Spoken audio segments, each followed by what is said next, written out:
I'll try to break that down into a number of different questions that you had.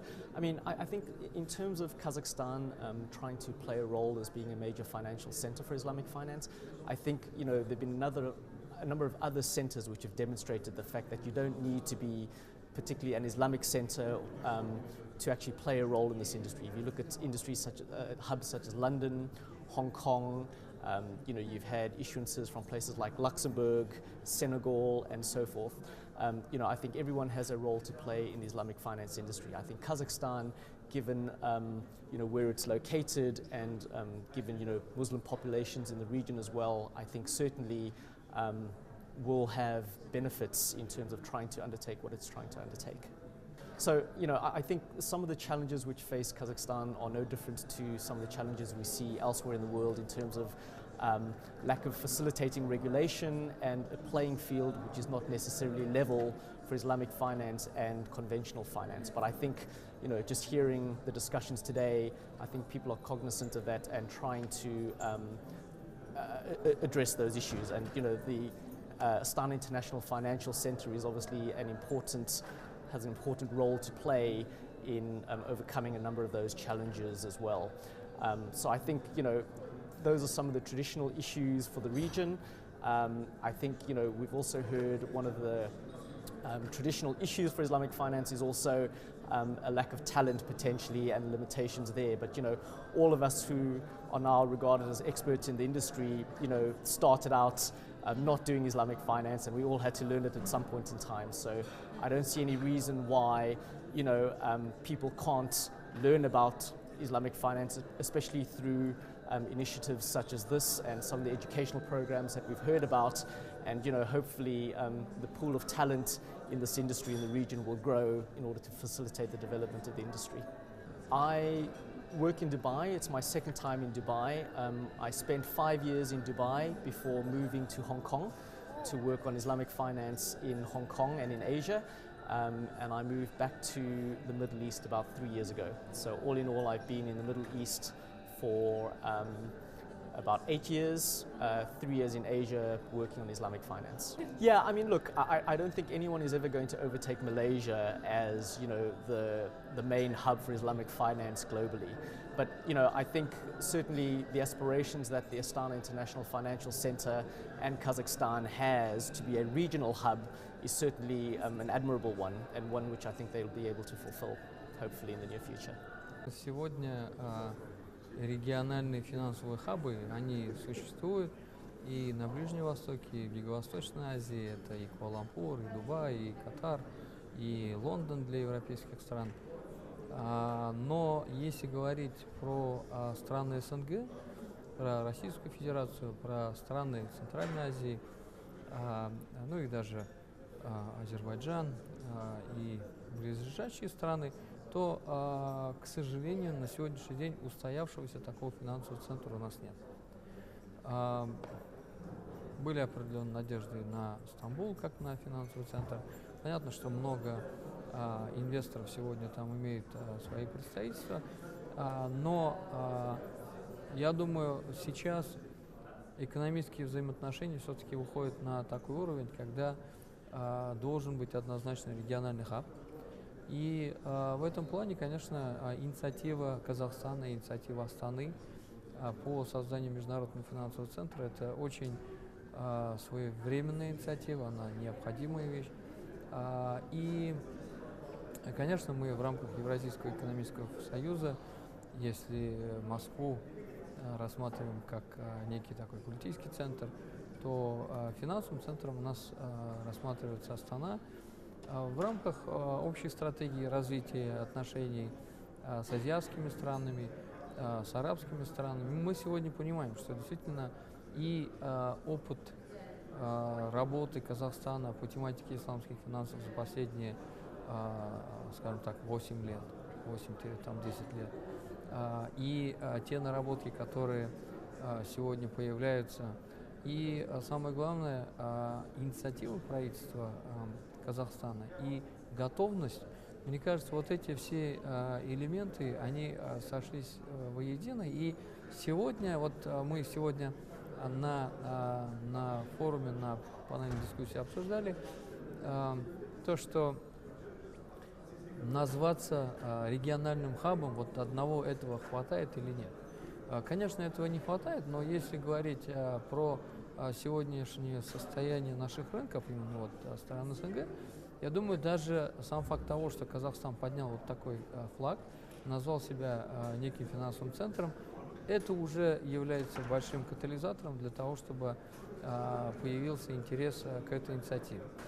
Если говорить непосредственно о бизнесе, скажем, Российской Федерации, то мы понимаем, что Международный финансовый центр – это не только исламские финансы, но тем не менее сам факт того, что один из главных элементов – это исламские финансы, нам позволяет надеяться, что это будет некое окно возможностей для бизнеса Российской Федерации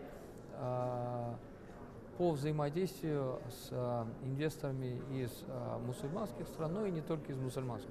То есть сегодня мы реально начинаем уже рассматривать Международный финансовый центр Астаны как некую платформу, которая бы позволяла российским компаниям приходить со своими инициативами, приходить со своими проектами. В то же самое время нашим международным инвесторам, партнерам, которых у России тоже немало, но удобства, которые будут созданы в рамках Международного финансового центра Астаны, это и некая синхронизация существующего законодательства и возможность работы в рамках английского законодательства. Мне кажется, вот эти все условия, они будут неким магнитом для того, чтобы как инвесторы из мусульманских стран, так и различные проекты из России, из других стран СНГ могли здесь находить некую возможность взаимодействия. И если, допустим, на сегодняшний день российские компании рассматривают варианты размещения, скажем, на тех же площадках Азии, Юго-Восточной Азии, Ближнего Востока, то рассматривать в едином экономическом пространстве, где, по сути, про это тоже говорилось, люди говорят на одном языке, где есть все равно некий бэкграунд общего прошлого и этика ведения бизнеса, многие процессы у нас совпадают. С этой точки зрения, конечно, российским компаниям выходить и работать через площадку в Казахстане, именно вот Международный финансовый центр в Астане, было бы намного удобнее, нежели то, что мы имеем сейчас на других площадках. Поэтому я здесь могу сказать одно, что мы действительно верим, что у Международного финансового центра Астаны хорошее будущее. Мы верим в то, что это станет всеобщей площадкой как Евразийского экономического союза, так и других стран СНГ. И я часто об этом говорю, на многих картах международных инвесторов, когда они смотрят на нашей территории, они ставят вот как некий такой маяк Астану, Казахстан и дальше уже все другие страны СНГ. Поэтому раз они привыкли к тому, что это есть является некими воротами для вхождения на рынок СНГ, мне кажется, вот на это и нужно делать упор. Действительно, Международный финансовый центр Астаны нужно продвигать как для игроков в СНГ, так и на международных всех площадках. И все должны понимать, что для взаимодействия с бизнесом, по различным проектам, по различным выпускам на территории СНГ, Астана – это самое удобное место. Я вижу, что сегодня инфраструктура соответствующая уже появляется международного уровня, и аэропорт, и дороги, и здания, не только офисные, но и для жилья. Мне кажется, вот удобства, базовые удобства, которые обычно необходимы как для инвесторов, так и для компаний, работающих в финансовом секторе, они уже в Астане существуют. Благо вот в рамках Экспо 2017 действительно делается очень большая работа. И мы верим в то, что Международный финансовый центр Астаны – это не только некая декларация, но это еще и ресурсы. Это административные ресурсы, это материальные ресурсы. Это действительно возможность создать такую уникальную площадку, я так понимаю, базируясь на международном опыте того же самого Дубайского финансового центра, Малазийского финансового центра и других. И мне кажется, вот лучшие из этих рынков, если сможем использовать и воплотить в жизнь на площадке Международного финансового центра Астаны, это будет во благо всех игроков на рынке СНГ. Absolutely. I mean, it's a great question. See, what I normally would say is you don't have to see it as Islamic finance. Look at it as an ethical investment. See, so when you look at it as ethical investment, you're not just targeting the Muslims. You are targeting, there are people everywhere who wants to invest their money ethically. You know what I'm trying to say, right? So this is a big thing. Fine, in the early stage we started as a Sharia, as Islamic, for example, in Malaysia. It did very well. See, what happened in Malaysia was there was a lot of education was done, making people to realize, okay, why you should invest in a Sharia manner. And there was a market for that at that point of time. Muslims wanted Sharia compliant investments, Sharia compliant banking. That's then. But now you have two kind of investors. There are Sharia investors and there are ethical investors. For example, here you have a majority Muslim. They may not be practicing, but there are a group among them who are keen to invest in the Sharia. So there's a venue for them. On top of that, you might have people who are keen to invest into ethical investment. So you provide that for them. So that's more of investor. Okay, another thing is, let's say you want to tap money. Say, for example, corporates. Corporates wants to tap bond market. So they can do two things. They can tap the conventional or they can do the Sharia. So another way is you can say you can do local tenge market, or you can even look into dollar market. So there's value for you. So for example, if you want to raise capital in dollar terms, you could come up with conventional bonds or sukuk. And when it comes to sukuk, there's a lot of demand, especially coming from Muslim countries, GCC. So there's always a demand for sukuk. So that's one mode of you to raise money as well. So what I'm trying to say is you don't have to see this as just purely Islamic finance. You can look into it as ethical investment and another way of raising money. And definitely this part of the region, people are aware that you have very commodity driven, you have oil and gas.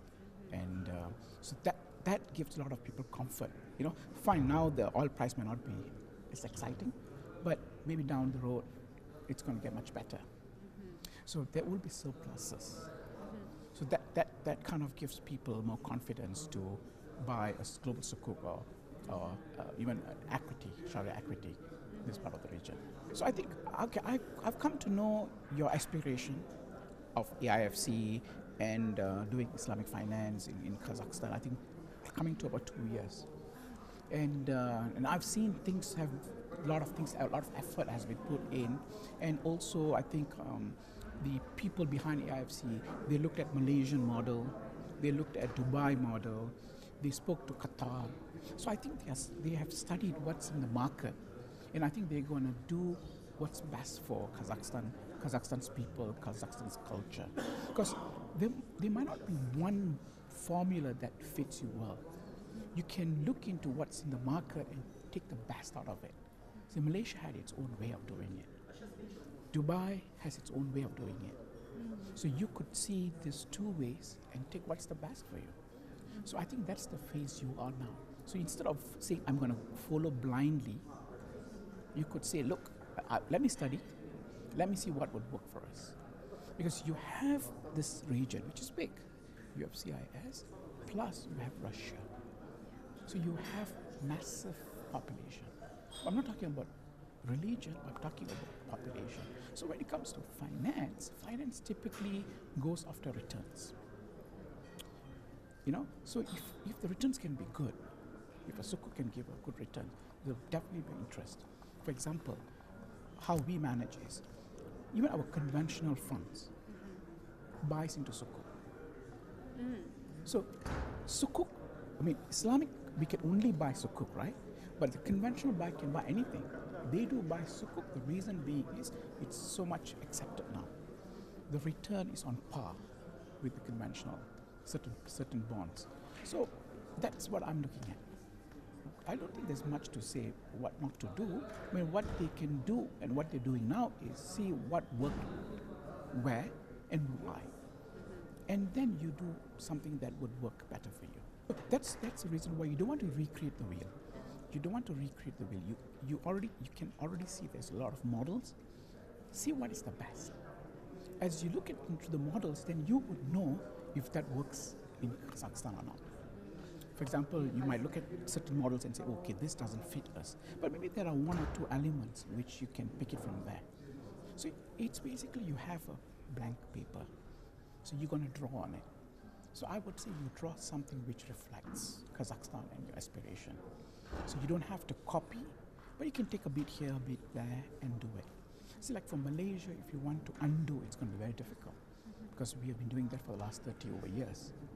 But for you, when you're starting your first step, you could start in a right way, which I think it's happening.